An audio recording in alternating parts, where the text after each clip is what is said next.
in aid of legislation. This is also tantamount to,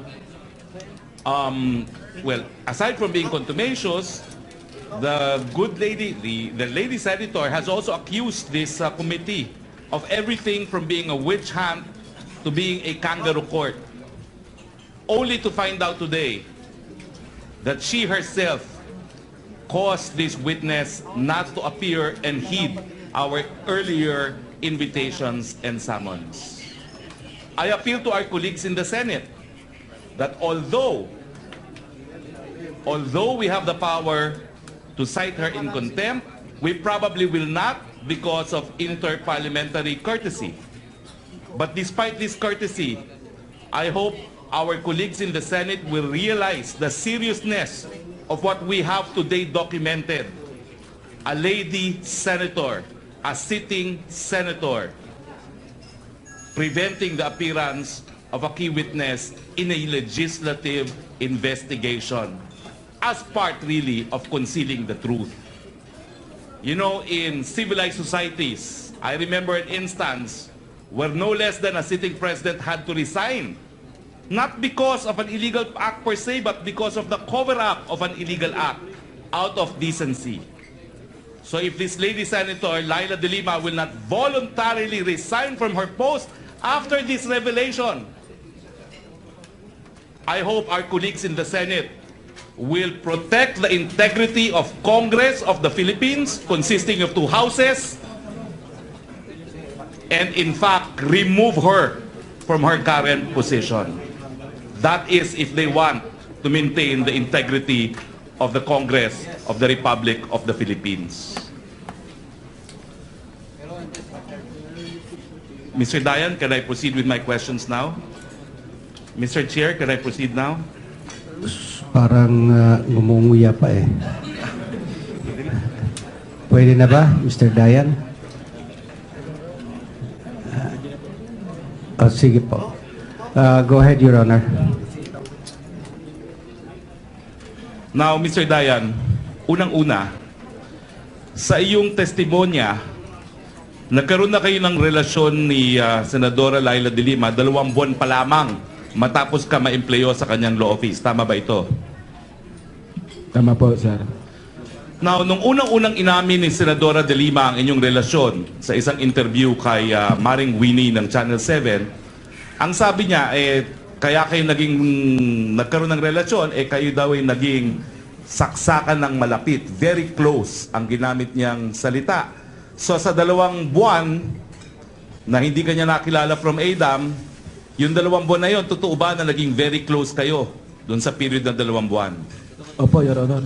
Sinabi rin niya na kayo'y nagkaroon ng relasyon dahil sa kanyang frailties of a woman. Naintindihan mo ba yung frailties of a woman? Yung pagiging maselan bilang isang babae. So ang tanong ko sa iyo, pinagsamantalahan mo ba itong si Laila de Lima nung kayo'y nagkaroon ng relasyon? Hindi po, sir. Hindi. Siya ba'y mukhang maselan nung mga panahon na yon nung kayo'y nagkaroon ng relasyon? Hindi naman po, sir. Hindi naman po. Your Honor, frailties daw is kahinaan. Kahinaan. Sa tingin mo ba, pinagsamantalahan mo ang kahinaan ni Laila de Lima bilang isang babae nung kayo'y nagkaroon ng relasyon? Hindi po, sir. Nung sinabi mong hindi mo pinagsamantalahan ang kanyang kahinaan bilang isang babae, ano ibig sabihin mo? Basta umibig ako sa kanya, sir. Inibig din niya ako. Okay. Now, mapunta po tayo sa inyong sinumpang salaysay. Ang sabi niyo po, 4 na beses kayo nagkita ni Kerwin at kung siya nagbigay siya ng pera sa'yo. Tama ba ito? 5 po. 5. Okay. Yung una, beses, buwan ng Agosto. Yung pangalawa, October. Yung 3, November. Pero dun sa una, ang sabi mo hindi mo kilala kung sino si Kerwin. Doon sa una po, hindi ko po talaga siya kilala. Paano mo alam kung sino yung dapat mong i-meet nung unang pagkakataon? Sabi po ni ma'am, punta ka doon, may kamit ka sa MOA. Pero paano mo alam kung sino mo ika-meet mo sa MOA? Milyon-milyong taong nasa MOA. May directive na pagbimitan namin kung saan ko ipapark yung sasakyan, sir.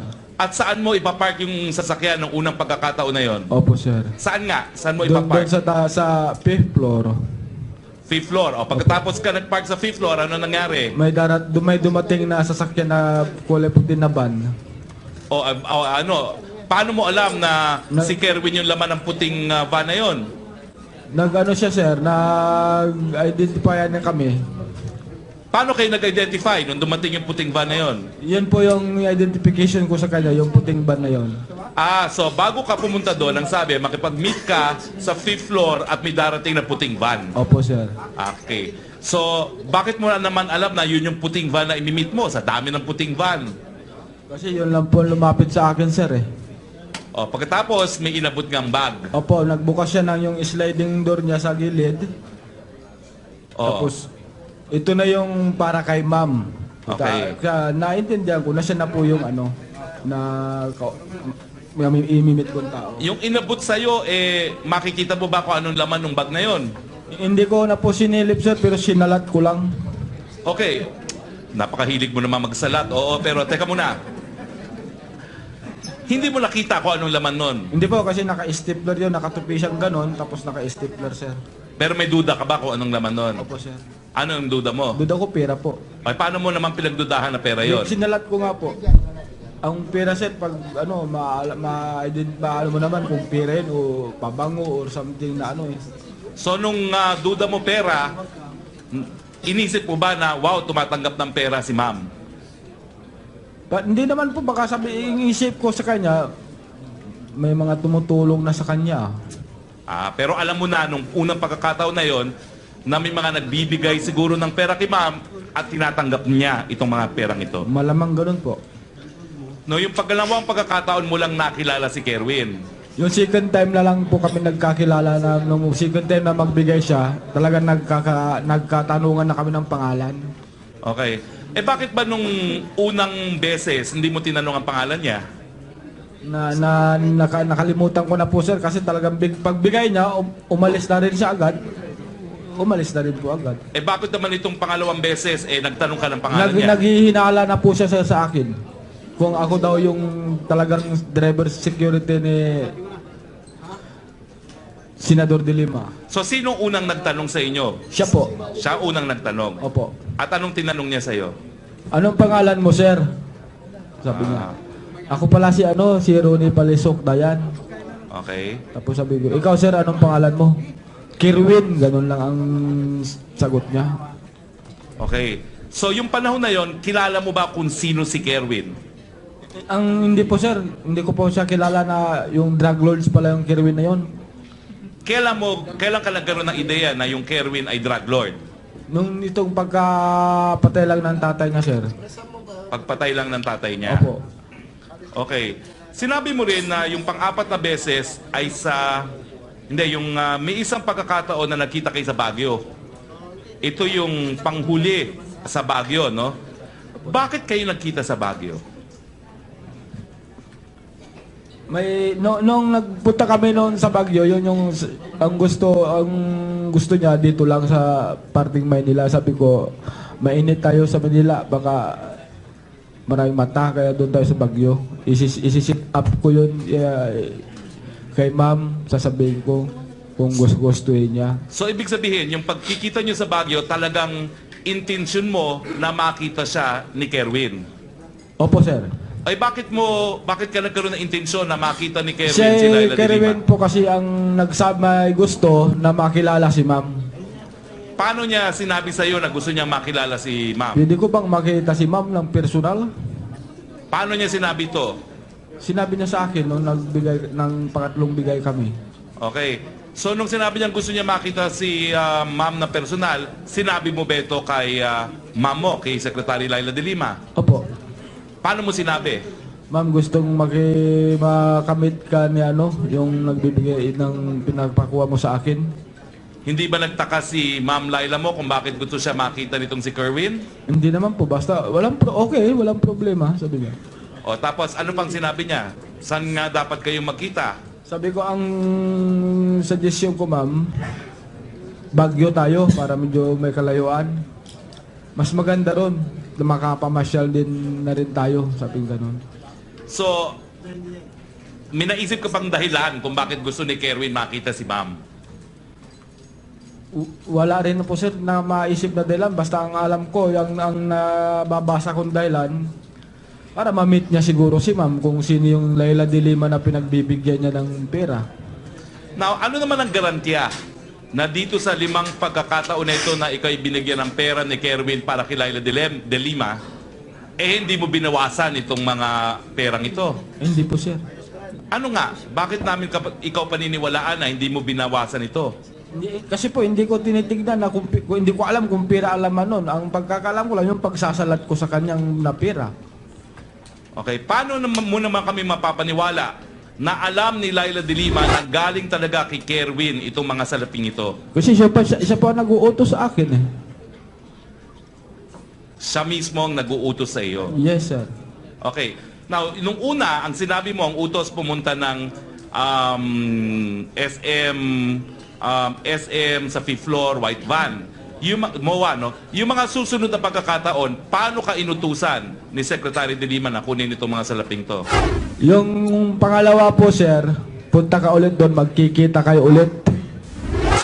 Okay. Nang kausap mo nung sa MOA. Okay. Yung pangalawa na... O, isa naman kayo magkikita nung pangalawa. Anong sabi niya? Sa dampa. Okay. Sinabi na niya, o paano mo naman, anong sinabi niya? May sasakyan bang sinabi na makikita mo o yung taong unang nakita mo lang Yung hanapin mo? yung taong na unang nakamit mo, yung may nag-abot sa'yo, yun ang makakamit mo ulit ngayon. Okay. Sabi- Ay, yung patlong beses. Ay magkakilala na kami ni Kerwin, no, sir? Pero sinabihan ka ba ni Secretary de Lima na Yes, sir. makipagkita ka na naman? Opo, sir. So, ibig sabihin, yung mga salaping tinatanggap mo, hindi ka nag-contact kay Kerwin para kunin yung mga pera. Ay, wala. Lahat yun, yung 5 beses na tinanggap mong pera, si Secretary Laila de Lima nagsabing, magkita kayo at kunin mo. Opo. Okay. Now, ang sabi mo rin, hindi mo kakilala among others itong si Engelberto Durano. Hindi po. Hindi. Pero ang sabi ni Durano, parang siya daw nagpakilala sa iyo at dito sa Jaguar na may relasyon din dito kay Kerwin. Totoo ba yan? Hindi ko po na-personal pang kilala ang mga tao niya, sir. Bakit naman sasabihin nila yan na sila nga ang nagpakilala pa sa iyo dyan kay Jaguar? Wala po akong idea, Wala sir, ka naisip na dahilan kung ba't nila sasabihin yan? Opo. Wala akong naisip na dahilan sa... Now, hindi na ako magtatagal, no?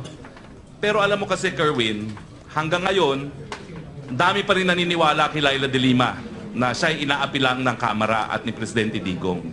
Pero ikaw, sinasabi mo, 5 beses ka kumuha ng pera kay Kerwin at ibinigay kay Laila de Lima. Tama? Tama po. Pero yung kanyang asta, yung kanyang pag-deny, parang malinis na malinis ang kanyang konsyensya. Anong pwede mong sabihin doon sa mga taong naniniwala pa siya? At kanina, nakita ko dito si running priest, si Father Robert. Isa siya sa mga naniniwala pa kay Laila de Lima na inaapi lang siya. At napakadaming mga naniniwala na nangaapi lang ang presidente at ang kongreso sa investigasyong ito kay Laila de Lima. Meron pa nga member ng media, inaakusa kami na linalabag namin ang karapatan ng mga kababaihan dahil sa investigasyon nito. Ano mong masasabi mo sa kanila? Ako sir, ang sinasabi ko, totoo lang. Ewan ko dun sa mga naniniwala sa kanya. Okay. Okay, maraming salamat, Mr. Chair. I have no further questions. Next to interpolate is Honorable Garbin. Mr. Romy Dayan, ikaw ay sumunod. Diba? Opo. At sa iyong pagsumpa, ikaw ay sumumpa sa batas ng Diyos at sumumpa rin sa batas ng tao. Yes, Your Honor. At ang ibig sabihin ng iyong pagsumpa ay ikaw ay magsasabi ng totoo. Opo. At ikaw ba naniniwala na hindi mo kayang labagin ang iyong sinumpaan sa batas ng tao at sa batas ng Diyos? Yes, Your Honor. Ginawang Romy Dayan, inako mo na sa media nung ikaw ay in-interview sa Krami At inako na rin ni Secretary de Lima o ni Senador de Lima na kayo ay may relasyon. Ito ba'y paninindigan mo pa rin ang relasyon na ito? Opo, Your Honor. Inaako mo ito, kapareho ng ibang iyong sinabi sa media at kung saan man, sapagkat ayaw mong labagin ang iyong sinumpaan sa batas ng tao at sa batas ng Diyos. Yes, Your Honor. Tama ba? Tama po.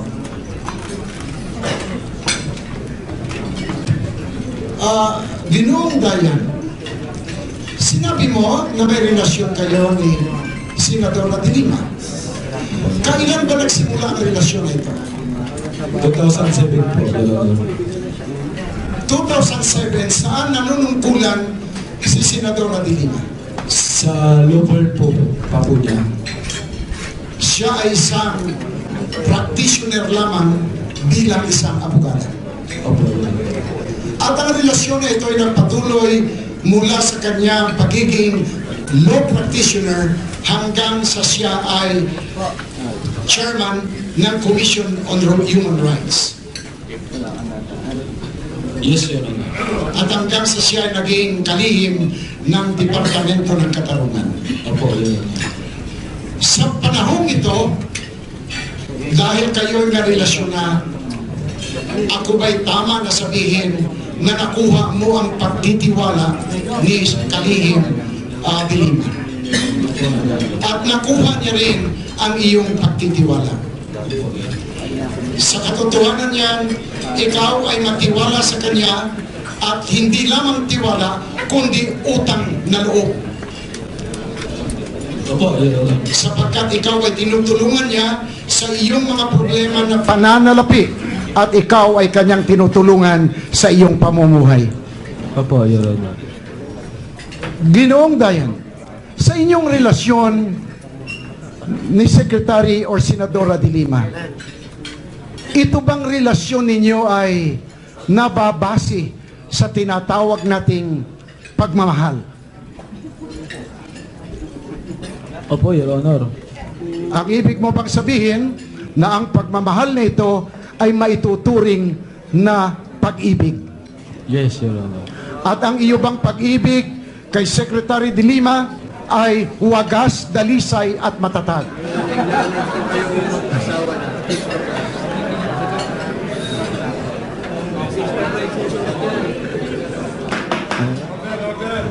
Objection, Your Honor. Parang gano'n na po, sir.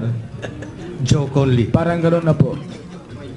Parang gano'n na rin. Opo, sir. Ibig mo sabihin na ayon sa iyong damdamin, ang pag-ibig na ito ay dalisay, wagas at tapat. Yes, Your Honor.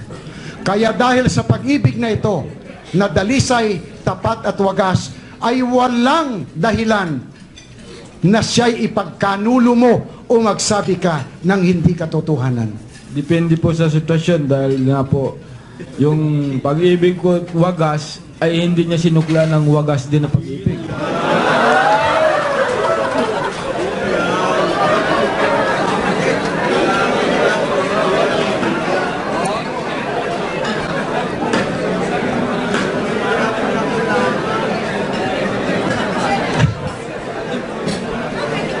Ginoong Dayan, ang sinasabi mo na hindi sinuklian ni Senadora de Lima ang wagas mong pag-ibig sa kanya ay itong mga huli na mga pagkakataon na ang inyong pagmamahalan ay nasa intensity 1 na lang. Opo, Your Honor. Subalit noong ang inyong pagmamahalan ay nasa intensity 5, masasabi mo ba na wagas, tapat at dalisay din ang kanyang pagmamahal sa iyo?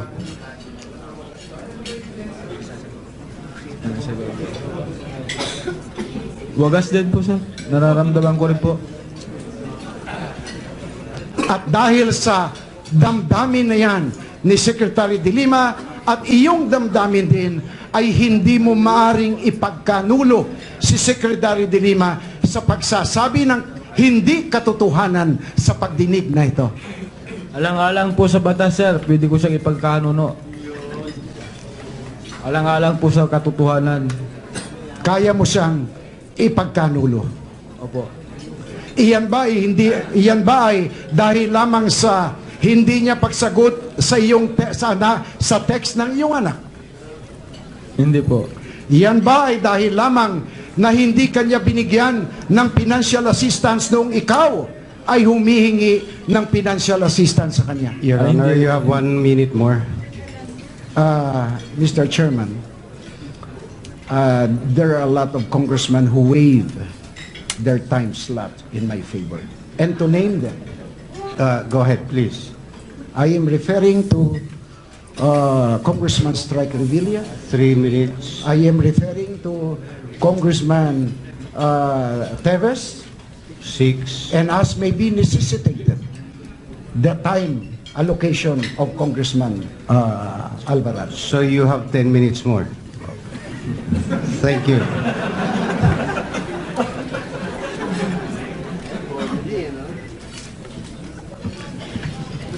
Sa aking narinig sa iyo, Ginoong Dayan,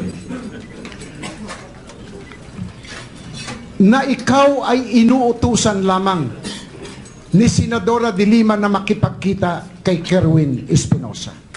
Tama ba yung pagdinig ko? Opo, Your Honor.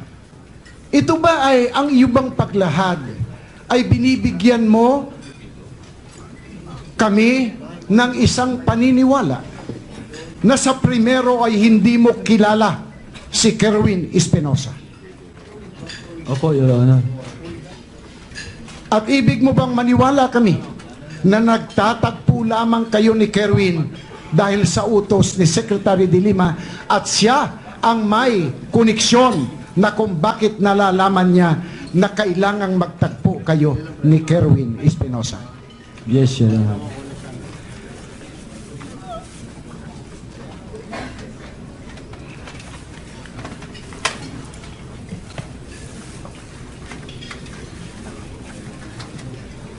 Ginoong Dayan, sa iyo bang pag-aakala ay naging tapat sa inyong pagmamahalan si Senadora de Lima? Nung una po. Nung una. Opo, Your Honor. At ang pagsampal mo ba kay Secretary de Lima nung nalaman mo na siya ay may kaugnayan sa isang nagngangalan na Warren Cristobal ay isang pagpapakita ng pagselos dahil sa iyong wagas at dalisay na pagmamahal? Nagawa ko po yun, sir, dahil sa pagmamahal ko sa kanya. Kaya totoo at makatarungan at tapat ang iyong pagmamahal sa kanya. Opo, Your Honor. Kaya kahit na alam mo na ang pakikipagkita kay Kerwin Espinosa ay isang delikadong bagay, ay ginawa mo dahil sa pagmamahal na yan. Hindi ko naman po alam na delikadong makipagkita kay Kerwin. Nung huli na hindi mo rin alam na si Kerwin ay isang tao na may kaugnayan sa negosyong droga.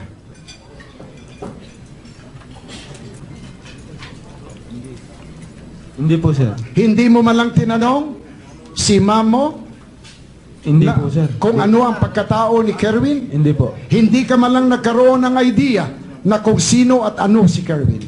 Hindi po, sir, kasi inuutosan lang po ako, sumusunod lang po ako sa utos ni ma'am.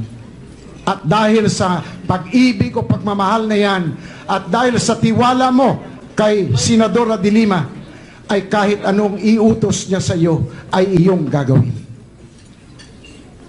Opo, Your Honor. Finally, Ginoong Dayan, ito ay ginawa mo sapagkat tapat ang iyong damdamin kay Secretary de Lima. At ibig mo bang sabihin sa pagdinig na ito na ang iyong relasyon kay Secretary de Lima ay hindi lamang upang saluhan siya na magtampisaw sa pagmamahalan, kundi siya ay saluhan din sa pagpawi ng init ng katawan? Opo, Your Honor. Salamat, Ginoong Dayan. Mr. Chairman, hanggang dito na lang po. So, how many minutes more do we have? so I can inherit those minutes.